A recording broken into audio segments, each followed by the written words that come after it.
So there has to be a more deliberate and intentional effort to get people focused, children in particular, focused on reading culture. Right? In the past, when I was growing up, even those who were a little bit ahead of me, what teenagers used to pride themselves over are the amount of books they've read. Yeah. You know, the amount of authors that are their favorites. They will just quoting it and they quote lines of different books that they have read. That is what they pride themselves in. You know, but now before you see them exchanging novels and all of that. But what you have these days is completely different.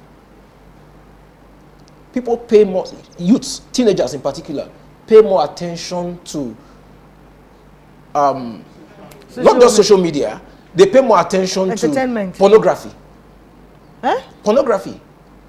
Nigeria is one of the highest consumers of pornographic materials on the internet in the world.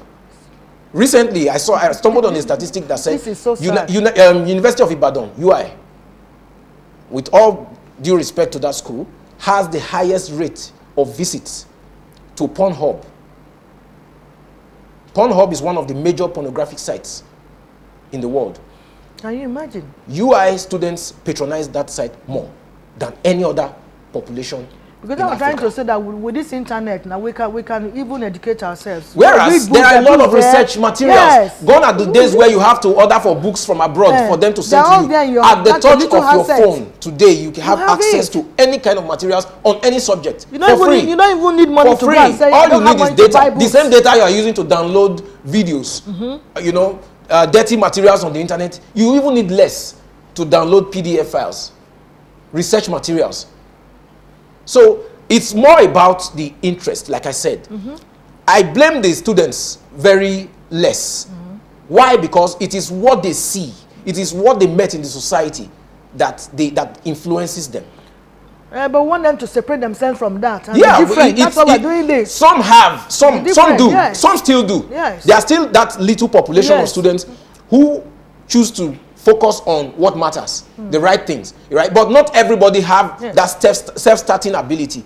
So that is where the society comes in. That is where the older generation comes in. We must put systems in place. We must put deliberate structures in place that will guide these ones who are unable to start themselves, so that their direction will be focused on what would benefit the society, rather than just pleasure and fun. Thank you so much. You have spoken well.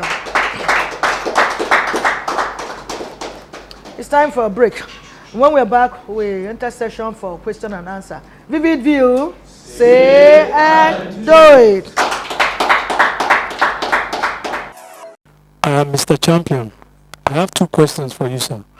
One, what deliberate system or systems can we put in place practically to guide the young people in striving for excellence academically? And the second question is this: how can we flush out corrupt elements from educational bodies? Thank you. Okay, Ikedia Shimano.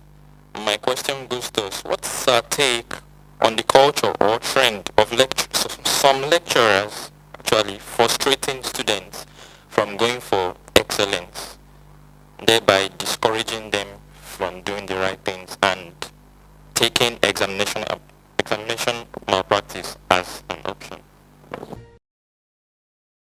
Welcome back. The question has already been asked by the audience. I direct them to our guest for his response. Please, sir. Okay. The first question says, what are the deliberate systems that must be put in place by the government to encourage students to avoid malpractice and all of that? Yeah, there are several things a government should do, a serious government that is worth its name. We are in a society where people don't pay attention to trends. What we have on ground right now is a system that is outdated. We are using systems that we inherited from the colonial masters. And this is 2021. And we have new trends. Students have gone digital.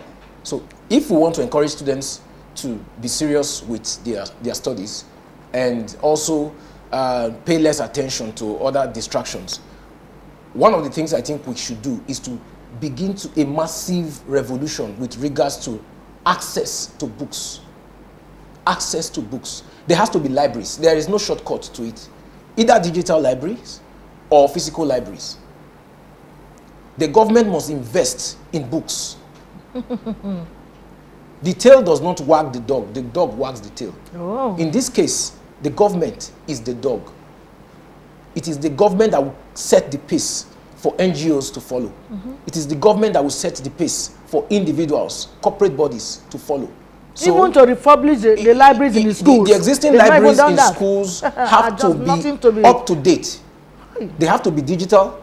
They have to be up to date. The last time I visited University of Benin Library, it was an eyesore. Dusty books. Dusty books. Books that have no relevance with the happenings of today. Except you want to study history. I don't know of any other department that will find the University of Benin Library exciting. So the same applies to all other public school universities. I don't know what obtains in many of the private universities, but I don't think it's a far cry from what obtains in public schools. So libraries, we must invest in books. We must invest in access to books for students. There are many people who genuinely want to read, but they don't even know how to go about it. They don't know how to find books. But when they know that there's a library in the next street, they will go there. Rather than spending their leisure time when they are bored, doing pornography or watching Big Brother Nigeria, they would rather go to a library and read and invest in knowledge. So that is one. Then another thing that also should be done is to encourage, to add more incentive to organizations, NGOs that are investing in knowledge-based competitions. You know, we need people to invest more funds in it, because whatever we put into those systems comes back to us in future. Exactly. It is not a waste. Entertainment will only last you for a moment, but education is the future. Dubai got transformed in less than no time because of its massive investment in knowledge, in education, in the things that matters. Now, it's not knowledge in this case, education in this case is not just about books. There is also what we call vocational trainings, you know, skill acquisition. Not everybody would read and begin to speak big grammar. Not everybody will be an accountant. Not everybody will be a medical doctor. There are people whose inclinations are more towards crafts.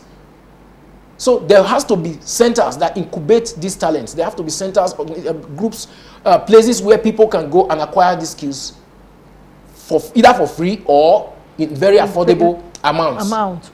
They're talking to do that. So there also should be access to study loans. That is one thing that is lacking in this society. There are parents who genuinely want their children educated, but because of their economic circumstances, there's nothing they can do.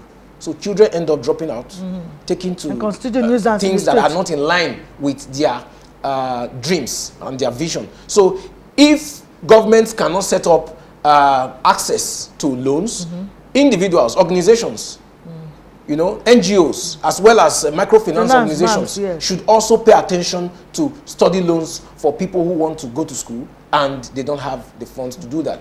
You know, but again, it still boils down to government, because you access the loans and people default. There has to be a system to either recoup the money back to the place it was got, or get people to pay back what they have borrowed, or also indemnify them by way of insurance and other systems. So those are the things I believe can be put in place to encourage people to study more. The second question. Now, to the second question, how can we flush out corrupt elements in our exam bodies? Now, this is not something that is in the purview of parents or even the students. It rests squarely on the desk of government, because the examination systems are not manned by ghosts. They are manned by humans. Of course. Yeah, but when the humans are driven by reward and sanction system, where you know that the incentive for taking this bribe to subvert the system is far less than the punishment that would follow if you are caught. Nobody will want to try it. Exactly. But when you weigh the options and say, no, the chances of getting away with accepting a bribe and subverting the system is 90% compared to if I'm caught, what will happen? Maybe the money I will even get from the proceeds of the corruption is more than enough to buy me out of a situation where I'm being caught. I'll take the bribe. It's natural. It's not even a Nigerian thing. It's a human phenomenon. It's a human tendency. When you know that the incentive is huge for corruption, you will be corrupt. So it's not just for education. It's the same across society. So, yeah.